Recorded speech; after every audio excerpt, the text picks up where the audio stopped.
บายดีปี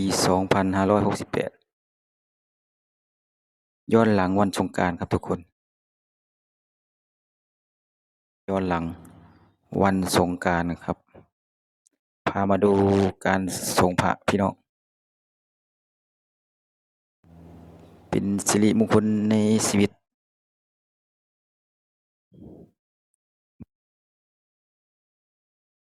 นี่น้ำสงพระเฮาก็แม่นน้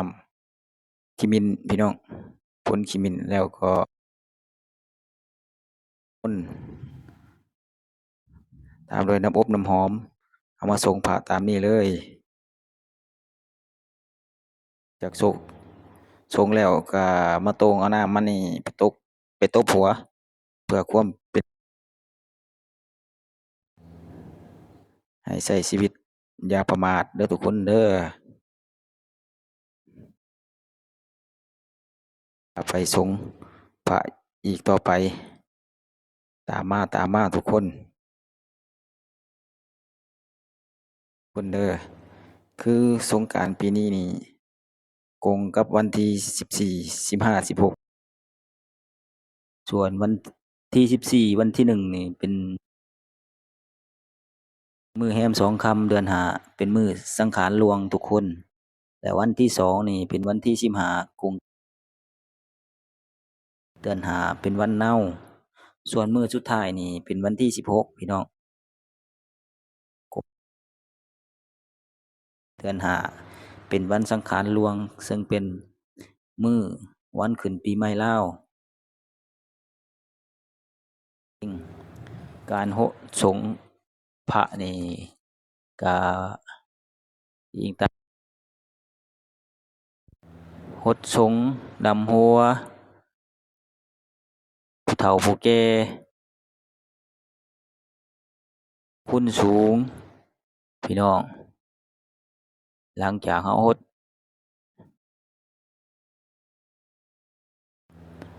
พระแล้วเฮาก็สิไปต่ออีกวัดหนึ่งกะว่ามื้อนี้สิให้มันได้แต่บ่ฮู้ว่าสิได้หรือบ่ทุกคนมาตามมาสงมาหดมาอย่าพลาดอย่าส้มให้พลาดให้ส้มนำคลิปเฮาทุกคนเอ้ย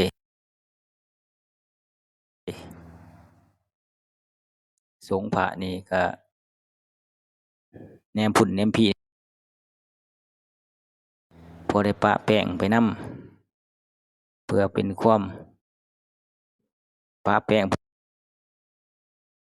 พี่น้องเอ้ยไปตามมาตามเมียข่อยมาไปวัดมาพอมาฮอดวัดที่2นี่ก็คือเก่าคือเดิมพี่น้องเอ้ยก็สงคือพระลงมาไว้อยู่ในนี่พี่น้องแล้วก็หดเอาสงแล้วก็ต้มเอาน้ำมนต์ที่รูปพระลงมาตบหัวเพื่อความมาตามข่อยมา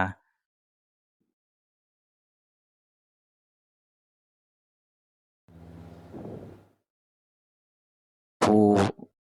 แอดมินนี่ก็สิบ่มีหยังหลายหลังจากนั้นนี่เพื่อโมทานไปนำทุกคนเกิดแต่เจ็บกายค่ำตายไปแล้วก็เอาไปบ่ได้พี่น้องแต่ก็เกือบคือเขาว่าหั้นแหละพี่น้องเงินคำเป็นของนกที่เพิ่นจะหามาได้นะทุกคนนะมาเลยมาถามมาได้เลยทุกคนโพสต์สงหลังจากเฮาว่าจะไปผูกแขนพี่น้องผูกคอต่อแขนสงฆ์เพิ่นนี่พอมาฮอดนี่นี่เป็นพระประจำวันแอดมินเนี่ยเกิดวันเสาร์ ตัวแม่นพระปางหน้าปกพญานาคพี่น้องนี่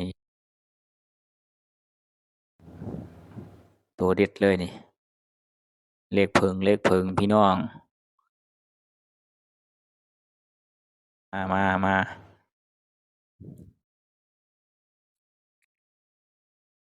ตามมาเที่ยวมาส้มแอดมินนี่ก็พากบ่เก่งดอกทุกคนฟังพี่น้องให้เบิ่งที่ภาพ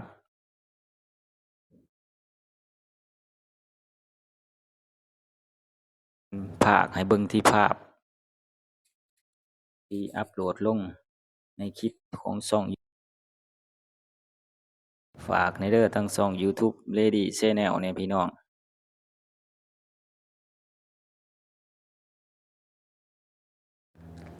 เอา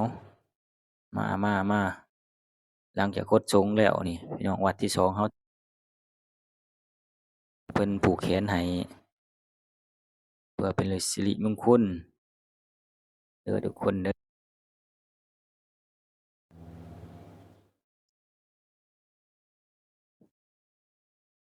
หลังจากนั้นปล่อยให้รับชมบรรยากาศ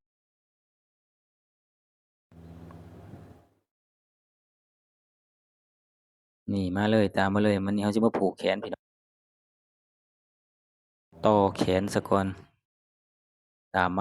านี่มาเลย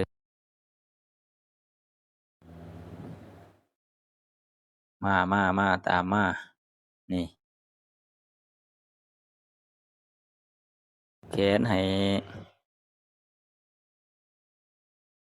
หลังจากผูกแขนแล้วเขาก็สินี่ก็เป็นบรรยากาศสดๆเลยทุกคนเด้อนี่ตามมาผูกแขนเป็นสิริมงคลขอเอาโชคเอาไส้ปีใหม่ขออย่าให้เจ็บอย่าให้ไข้โรคภัยหายเจ็บ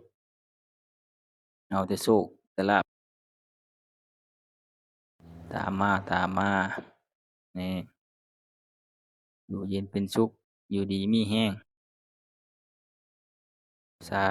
ธุหลังจากนั้น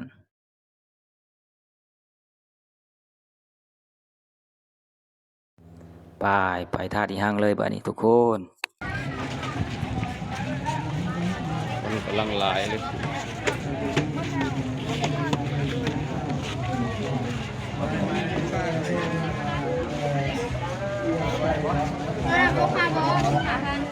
นี่แหละลูก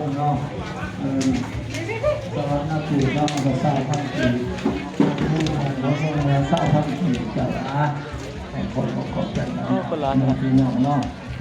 ส่งอะไรอยู่พี่เด้อเป็นคนบังคับใจทันทีเลยเป็นชาววันสันทาเมื่อนานสบายเลยคนพี่น้องคนละทำไว้เนาะถ้าเป็นคำสมบัติมาท่านพระสอบเป็นเสือสังขารวัดพระหลายนะเป็นแล้วเนาะเจ้าเสียพระบ่เป็นออกมาน้ำมือเป็นคนใหญ่พุทธเยียนนะเบียดตัวเจ้าไปเลยคุณยิงปิดปากเลยบาดนี่พี่น้องอ่อนแห้งคนวะขอบคุณต่อสิ่งคันพี่น้องพันสี่รูปพันสี่นาไม่ปัจจัยอยู่เจ้าพันสี่เจ้าอาภากรรมการขอห้าดาห้าแล้วต้องมีกรณีข่าวน้ำลาลูกขอบคุณชาวรุ่นบ้านพุทธันเนาะบ้านพุทธันบอกเข้า1 2 บาทเนาะเอาไปแล้วเนาะนั่งผู้ใดพอเป็นพี่น้องของวัดเดินบริจาคฝากเขาต่อมาอีกก็ได้ไม่นั่งคนทำบุญ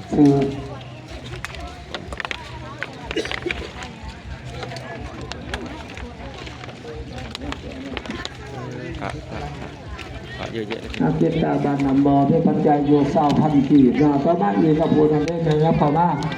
ซื้อไว้ได้ไหนส่งไว้พี่เดียวบ้านแต่บ้านพุทธานเนาะที่ปัจจัยอยู่100 บาทนะทางคณะกรรมการของห้องได้รับแล้วก็เป็นบุญผลผลการแต่เด้อต่อมาอีกก็ได้มีครอบครัวนาง นางพุทธเนาะบ้านหัวเมืองเหนือเนาะอันนี้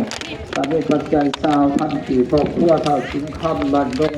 ผู้ซี20,000กีบครอบครัวเท่าอยู่ซีสุพรรณเนาะอันนี้ก็ต้องใส่กีบครอบครัวพระเอกนะเราครอบครัวเราครับท่านปัญญาเนาะแต่ปัญญามีปัจจัยอยู่20,000กีบมาทั้งประสมกับพวกเขาได้ครับแล้วขอให้เป็นกุศลผลทานเด้อปีบันก็ให้เป็นสุขเป็นไส้เด้อท่านไหลทองท่องไหลเขาต้องจับปองยาไหลขาดเด้อเงินบาทเงินละทองทองไหลเขาทำกันเด้อเด้อเนาะที่มันยิ่งของอาจารย์ไม่สั้นเลยยิ่งความทุกข์อยู่กับได้ให้ห่อเนาะ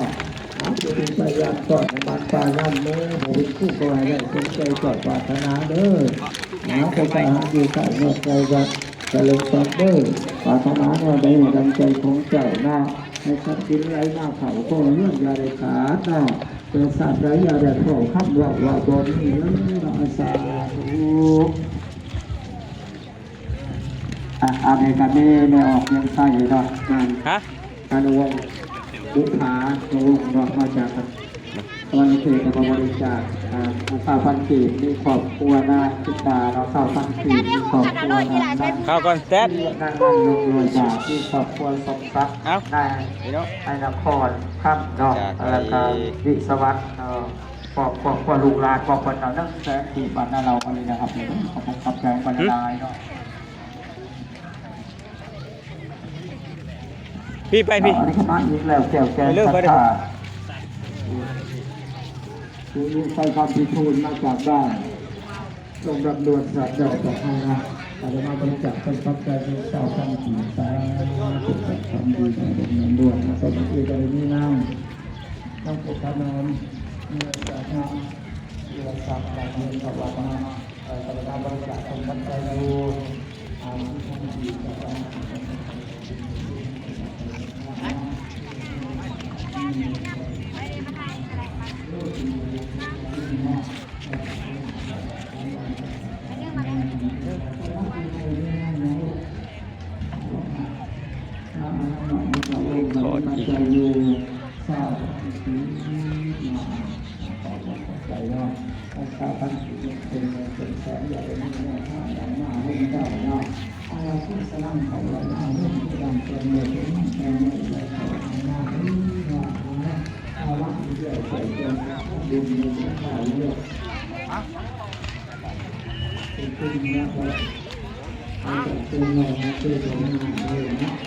จะมีปัจจัยอยู่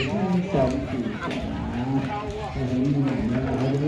ที่มีเยอะนะที่มีเยอะมากไปแล้วนะเป็นเยอะแต่ก็คงน้อย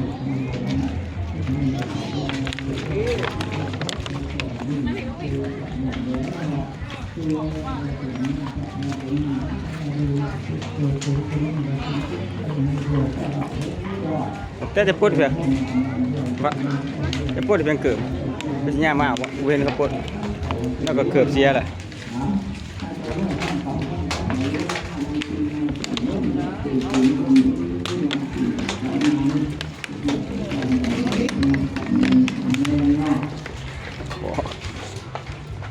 ไม่เป็น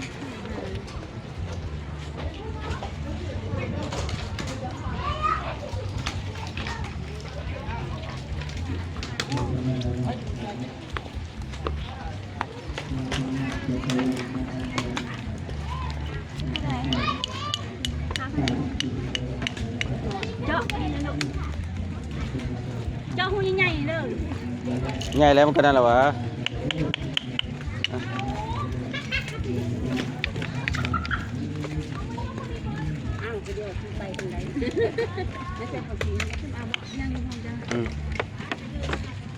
ครับถือเอาทั้งหนา